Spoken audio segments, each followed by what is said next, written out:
Results is fair enough, because Rangers of course had their part of the game and their chances as well. If Celtic do take over top spot tomorrow, how psychologically damaging is that for Rangers? Well, the last time they took over top spot, we weren't psychologically damaged. We fought back well and we showed a lot of character and a lot of skill and work rate, and I'm sure the same will happen again. Rangers drop 2 points then, or maybe Aberdeen gain one, depending on your point of view. The oldest cliche of all, Gordon, game of two halves.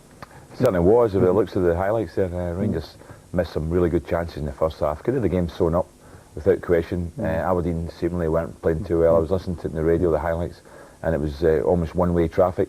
They were talking about the spirit of Aberdeen. They had to change at half-time, but also Eb Skodal changed the system, I believe. Went from a 4-3-3 to a 4-4-2.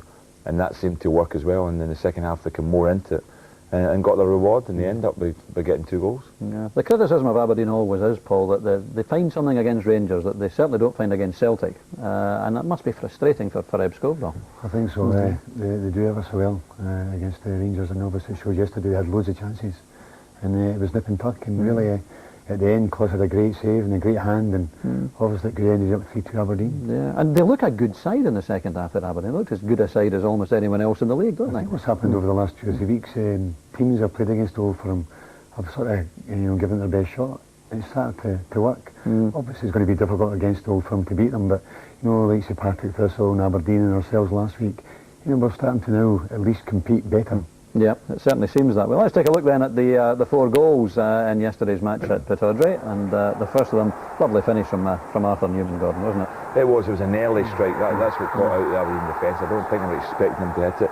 It looked as if it was in his right foot, but he was very quick to get in the left foot shot there, just outside of the foot.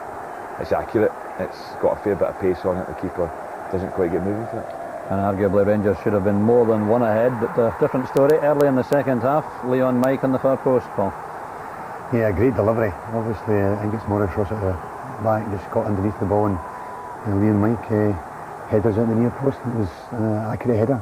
I don't think Alec McLeish would be too happy with the defending here either, Gordon, mind you, will he? No, look how they're all caught. I mean, Morris Ross has wandered in from his right back position, and because he sees Robert Malcolm there, but then Robert Malcolm goes with the run of Mike. Watch Robert Malcolm go in, following Mike, but Morris Ross is checking the middle, but nobody's watching the man come round the back. The Mackie's round the back. It's a good header, good finish.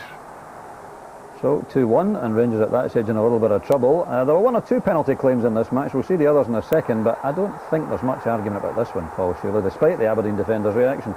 A great delivery through to Rickson, and probably the first tackle wasn't the caught his trailing leg, the second one, and there was no doubt it was a penalty. I don't agree there wouldn't be much